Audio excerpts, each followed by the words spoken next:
Hello and welcome into another episode of On Background with Susan Crabtree.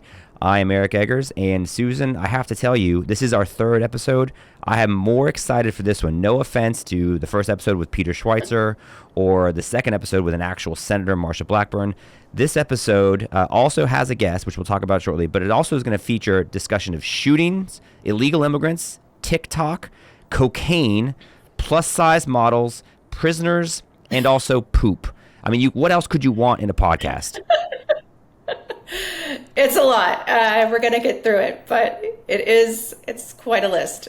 And so let's start with, you are obviously an award-winning journalist and you're breaking all kinds of news, but I'm not saying you've made your television debut, but you are in a television special that's on Fox Nation. Tell everybody about Cocaine Gate. You, Miranda Devine, and there's some news in that story as well. So tell everybody about your experience with cocaine recently. Well, let me just get it on the record. I have never done cocaine, but we know that it was a big issue 2 years ago in the White House, and it was a mystery, and that mystery still continues. But we get a little bit more down to what actually happened. Miranda Devine is hosting this Fox Nation special. It's streaming. You can get it. It's available now, just dropped Monday, and it's called Cocaine 1600. And I had the pleasure of being interviewed for it extensively. And Miranda, the great journalist that she is, gave me a lot of credit because they based some of their reporting on my exclusive reporting that Kimberly Cheadle, the director of the Secret Service during Butler, during the assassination failures, and during this cocaine scandal, wanted that cocaine destroyed. And within 11 days after the investigation began, after they found it, and she was successful in getting that cocaine destroyed. But there is a partial DNA hit, and I've been trying to get the FBI FOIA, that's Freedom of Information Act request, I have one into them, to comply and give me that information on the lab report on that DNA, so we can see just exactly what we're talking about here, how much, because they said there wasn't enough to run it against a national database. And we all know who the likely culprit was with the cocaine gate. Hunter Biden had a cocaine problem and was supposedly rehabilitated. But this story has even more legs. It's not over. And I'm continuing to get new tips on that since that's a very exciting story. And so just to say that again, there was a partial DNA hit, so when you destroyed the evidence, you potentially destroyed evidence of whose cocaine it was. It would have been a big deal. The fact that it was possibly the son of the president at the time seems quite noteworthy. And so you believe it's still possible we may be able to find out definitively whose it was? Well, I want to get that FBI lab report, and I'm not saying it was Hunter's, but it's do a disservice to him that we don't still know, because that's the cloud hanging over this story. Yeah, absolutely. And it's one of a number of unfortunate examples of failure within the Secret Service. You have been all over that. We talked about the Secret Service at length with Senator Marsha Blackburn in our last episode, which again you can find in the same feed. I encourage you to check it out if you missed it. But you have a new story today that apparently has people like Tucker Carlson calling you. You just can't be tied down. We're lucky to have you on the podcast for the time we do, because you've got a story that says that an agent who was in charge of protecting Kamala Harris not only was not physically fit enough to pass the fitness test, but then she had a part-time job in which her lack of fitness apparently was not disqualifying. Yeah, let me just be clear. It wasn't Tucker himself, but someone on behalf of him. But yes, this is something that has been plaguing the Secret Service during the Biden era, that Kimberly Cheadle, the former director, prioritized. And it was completely a misplaced priorities. It should be completely 100% threat-based. And agents have come forward and said that they believe it's directly responsible for the DEI prominence at the Secret Service. It was a big priority throughout, was a direct reason we had the Butler assassination attempts, and that there was quite a few DEI Well, there's a questions whether those women agents and other people that were involved in those failures were DEI hires, or the lowering of the standards led to those failures. Yeah, absolutely. And so what do we know about this one agent who she didn't pass her test, but what was she doing in her off time, Susan Crabtree? And she was moonlighting as a plus size model. And my question still remains, how did she actually get hired by the Secret Service? Because you have to pass a very stringent physical fitness test out when you're training. And so she never passed that. So why is she still an agent? She has been sidelined a bit to the taking care of the motorcade and the cars. But she was on Vice President Kamala Harris's detail working for Ella Emhoff, Doug Emhoff's daughter.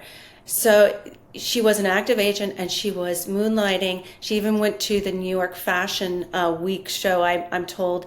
And she even was sort of trading on her law enforcement status, saying in one of her photo spreads from a major plus size model fashion sellers, and that it said in the spread, undressed, undercover but undressed. Well, underdressed. Hey, let me get that right. I mean, a marketing person's dream apparently. It's funny to say, but I've always thought if you wanted, like 50 years from now, you had to explain what happened during Joe Biden's presidency. You would sit people down and you would show them the movie The Equalizer with Denzel Washington, right? They're great movies. They made 3 of them, and he's the total pro. And then say, see these movies? See the guy that's being this like very believable person who dominates fights? Then show him the TV show in which Denzel Washington's character is replaced with Queen Latifah. And that's basically what happened under Joe Biden's presidency. I mean, that sounds like literally they watch that show like, hey, why don't we fill our Secret Service with that? And that's been a lot of what I think you've been documenting. It's quite shocking. And unfortunately is but the latest in another number of stories about, kind of law enforcement related failures. And so we actually have a guest that we want to talk to today because crime, when law enforcement doesn't work, crime goes up. Crime has been up, unfortunately, in a number of areas, and that's something that Donald Trump has taken quite seriously. There have been threats. They've sent the National Guard into Washington, D.C. Crime's gone down there. They've sent the National Guard into Memphis, Tennessee. I think they're seeing some success there as well. And the next potential city, Susan Crabtree, is San Francisco. Now, despite the success in Washington, D.C. and potentially in Memphis, the San Francisco authorities weren't super thrilled with the idea, were they? No, that's right. Well, especially Gavin Newsom, who's been trading barbs over the last 24, 48 hours with Dan Bongino and the FBI over this same issue. And Bongino has said, hey, crime has gone down in San Francisco because we have been very focused on making sure that that is the case. We'll have an expert, Doug Eckenrod, on later who will give us his opinion about that big spat. But this is the issue with California and in some of these big urban centers. They took on this sort of woke ideals, and unfortunately it was George Soros who funded many of these DAs that were so soft on crime. And certainly that affected San Francisco and Los Angeles. And we've seen that play out with the fentanyl issues. We reported in our book, Fool's Gold, that the people that were selling on the street in these open air markets fentanyl and killing people, and there's just these fentanyl zombies everywhere in downtown San Francisco, that they were Honduras illegal immigrants. And if you caught them and you put them in jail, one would just pop up next, and they were not afraid of being arrested. It was sort of just this license to, for crime in San Francisco. Yeah, and you mentioned Doug Eckenrod. We're going to bring him in actually right now because I think he's got a perspective on this issue. He's got a background that I think can really inform our audience about this because it's not just plain politics. These are people's lives, and they're people that live. These are residents. San Francisco should be this great American city, and unfortunately, it has not. Doug Eckenrod is the retired deputy director for the California Department of Corrections. He's a former law enforcement officer himself. He's worked undercover in Vice and other sting operations. So, Doug, I want to bring you in today. thank you for joining On Background with me and Susan Crabtree. What was your reaction when you first saw this idea that the National Guard troops may be sent to San Francisco? Well, it's the right move. If you care about public safety, all you've got to do is look at the top 50 city list for fentanyl or violent crime and pair that with what the president's decisions were in regards to send troops already or federal agents and look at the market decline. And so Deputy Director Bongino, right over the target. Gavin Newsom has again misconstrued the facts. San Francisco needs this help and they need it right now. Yeah, we wanted to talk to you, Doug. You were one of our big whistleblowers in our book and an expert on crime in California. This book, Fool's Gold, that I never stop trying to get a chance to plug. I always do. It was a 2-year investigation into California's, how it turned into a dystopia in many places. And Doug, you talked to us about how Gavin Newsom was letting tens of thousands of prisoners out during COVID on false pretenses. Can you give us a little taste of that? Sure. California was making some public safety improvements all the way till 2018. And if you recall, Gavin Newsom was inaugurated in January of 2019. And we immediately saw double-digit percentile increases in homicide. And those percentile increases were focused on the 10 deadliest cities in California. When COVID emerged as a state emergency, the governor did not waste that emergency, much in the immortal words of Rob Emanuel, you don't let an emergency go to waste. And he used that as the spigot to direct the Secretary of the Department of Corrections to release, with almost no planning, about 70,000 convicted felons to these high crime areas. And so those 10 cities served as tent poles, holding crime up in California. So you've got the story of two different Californians. You've got red areas, and then you've got very, very urban, high concentration, high crime areas. In fact, multiple of the highest crime cities in the country fall in California. And so those are the areas that the president has targeted for potential future moves. And again, I like using this term. The president is using a scalpel rather than chemotherapy to fix this problem. And folks like Gavin Newsom and Mayor London Breed, they're in the way of these crime-reducing policies. Just quickly to follow up on that, Doug, do you think it's fair to connect the dots between the release of 70,000 California prisoners and the spike in crime in these major urban areas, like to the extent that you now have, and we're going to play a story in a little bit about what's happening in Los Angeles. They're sending these ICE raids in, and obviously there's a threat of sending the National Guard troops to San Francisco. Is it fair to connect dots between the spike in crime in these cities and that move specifically? Yeah, another person I like to quote that I don't care for very much is the science is settled on this issue. Before the decision was finally made to release these folks, there was a back of the napkin number, and it said about every 45 folks you release in this manner early, it's going to drive one more homicide, one more mother crying. And it ended up being a little bit worse than that. It ended up being about one more homicide for every 42 folks. So you take that number and divide it into 70,000. It's almost exactly what we saw. 21 and 22 were the most precipitous increases of homicide ever on record. And it is a direct relationship to decisions that were made in Sacramento. Yeah. And Doug, you had told me at the time for the book that Gavin Newsom was lying about the reason he was letting them out during COVID. Right. Why don't you tell us a little bit about that? Because this gets to his character, and when he's pushing back on this National Guardsman coming in, and when we know he's directly responsible for releasing all these criminals before, even though the homicide rates are going down across the nation, you still have rampant property theft and fentanyl-related, drug-related crimes in San Francisco. Sure. Let me describe it this way. The California Department of Corrections, on average experiences about 400 deaths in custody a year from a myriad of reasons. There are more folks who die from lung cancer than from homicide. And it's a surprising number to folks. During the COVID first year, our death rate went up to about 440. So it was about a 10% increase. It was far less than the posted California Department of Public Health numbers. They were representing a different sort of science. And so the governor, though, seized on that opportunity through the California Department of Public Health to advance his woke agenda, releasing folks early with very little prep. It was actually quite unfair to the folks that were released. And so he lied about the data. He indicated that there was an emergency that exceeded the state's emergency as a citizen. It didn't. Technically, you were much safer in prison than you were in the streets, although I don't think I fully trust the California Public Health's numbers. But yet that was the lever he used, and billions of dollars were transferred. A lot of rehabilitative contracts were signed, but very little of those dollars went to help communities. And we saw the spike. Probably about 3,000 or 4,000 more folks perished during that period of time that needed to.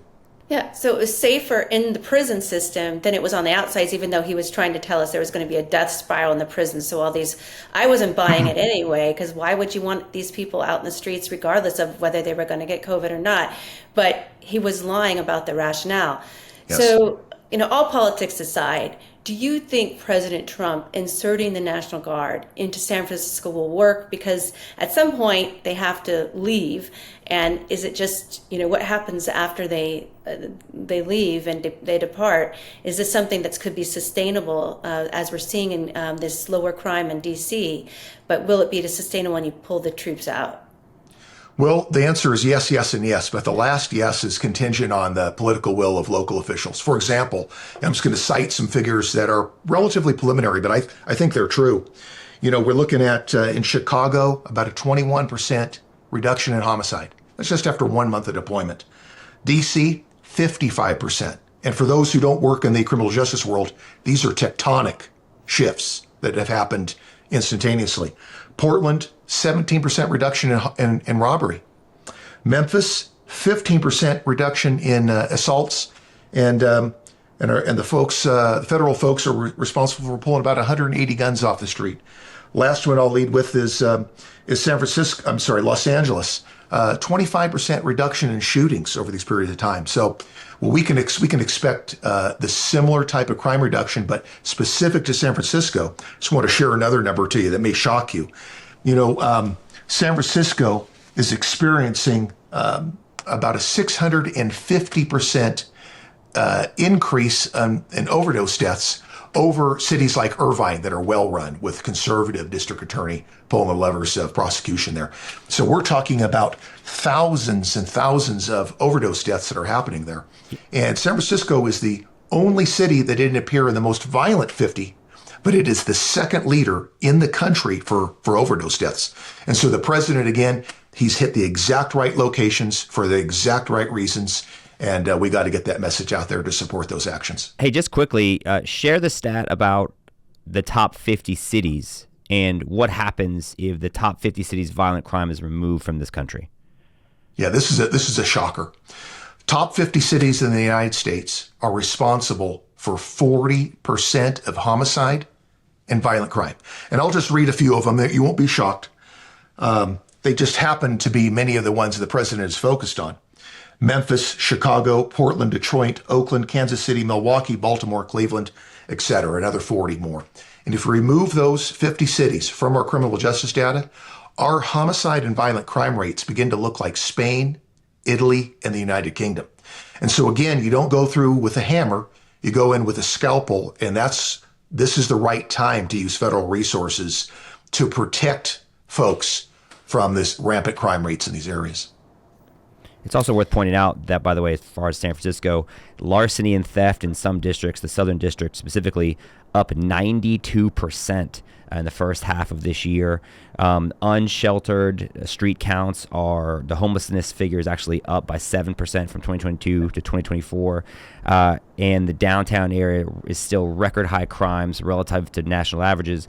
And my favorite stat, and this is not a crime per se, but they did a survey last year. They looked at 2,662 streets. 30% of the streets had fecal matter on them. Now, to the extent that that's sort of an indicator of the way in which people conduct themselves, is that enough of a reason to put in the National Guard? No, but it's a reason clean up your city. Yeah. literally clean it up. We had in San Diego, we had hepatitis outbreaks because of that same problem from the homeless in San Diego, and 17 people died. And I started to think, we are just a third world country out here. But if that doesn't get you, freaked out, the latest thing in California this week is this ICE agent and this U.S. Marshals agent got rammed by an illegal immigrant who was a TikToker who was actually tracking them and got an award by the county supervisor, one of the county supervisors, for doing so, for tracking ICE agents and releasing the information of where they were going to get do their next raid. And I know that the Bill Asaley, the U.S. attorney down there, is pushing back strongly on the L.A. Times reporters and others who are defending this guy who his tracking and actually using his car to ram the ICE agents. They shot back at him, and one of them ricocheted off. The bullet ricocheted off and actually got the U.S. Marshal agent shot in the arm. You can't make this stuff up, how they're rationalizing, even in the media, the aggressive violence against ICE and other law enforcement agents. No, you're absolutely right. In fact, Susan, we have audio of the news story of that we could play and video as well. So, Doug, listen to this news story. Susan just gave you, I think, the very relevant details, but just for our audience, look at this story. It's insane. Carolyn, the Department of Homeland Security says that Carlitos Ricardo Parias is living in the country illegally. He is a well-known TikToker, but the DHS says that he's now facing a federal charge, and if convicted, he may spend several years in prison. Carlitos Ricardo Parias has more than 130,000 followers on TikTok. Known as Richard L.A. on TikTok, he built his following shooting video of police scenes and immigration enforcement in the L.A. area. In August, he was recognized for his work by the Deputy Chief of Staff for Los Angeles City Council member Curran Price, a moment shared on the council member's Instagram. But today, the acting U.S. Attorney Bill Asaley said Richard was the target of an immigration enforcement, and it ended with him shot. Asaley said Richard is living in the country illegally and avoided arrest by immigration authorities before. Well, I don't know why in this situation what happened. Pierre Rojas is Richard's friend. He responded to the scene this morning and shot this video. Asaley said Richard rammed his car into federal agents' vehicles after they boxed him in. Ultimately, Asaley said an agent opened fire, hitting Richard and a U.S. Marshal. Asaley said both are expected to recover. The fact that this TikToker, who's an illegal immigrant, has the audacity that he thinks he can make money off of this, his ability to track ICE agents and dox them, basically. Eric, your group has done an amazing job with all the money in the riots that have been happening, and the anti-ICE riots and the No Kings riots over the weekend. But really, it gets down to sanctuary city politics in California and their policies. And so, Doug, how much of this crime spree that we saw during COVID and afterwards, in terms of the property theft, how much is it related to, and drug crime related to sanctuary city policies and state policies? Oh, it's an enormous part of it. Just a quick and dirty statistic. About 12% of the California Department of Corrections and Rehabilitation prison population are illegal aliens. And so these enclaves here have made it safe. And actually, I would argue that equally responsible for this assault on law enforcement would be the city council chief of staff. These folks are emboldening and supporting, and up until this point, until federal law enforcement's gotten involved, they've had a get out of jail free card. You're booking them on the front door, and they're being pushed out the back door. And there are thousands of lives that have been ended early because of these policies. It's quite frankly, it's revolting, and it makes me angry. It's truly shocking, Doug. I can't, Susan said, hey, I've got this guy, Doug, we should talk to. He's been a whistleblower and been a great source for the book, Fool's Gold. And I have to say, I think your information has been quite illuminating, not in like a fun way, unfortunately, but but it's shocking. And I think it's crazy to see. California has a number of these areas, and we appreciate your perspective and appreciate your service to the law enforcement community. Thank you for joining us on Background. Susan, great job on the Fox Nation special. Can't wait to watch that. and good luck dealing with all the attention your breaking news story about the DEI hire plus size model Secret Service agent. Unfortunately, I think you have just given CBS their idea for their next sitcom. So, we'll find out about that later. But I'm Eric Eggers. This is a production of the Government Accountability Institute. We appreciate so much all the work that goes on here. As you noted, we've done some breaking news on how much money is going into these Antifa adjacent groups. You can find that on our website at thedrilldown.com. And please, thank you for enjoying this episode of On Background. Please like and subscribe and leave comments. We appreciate your time. We can't wait to join you until next time. Thanks so much.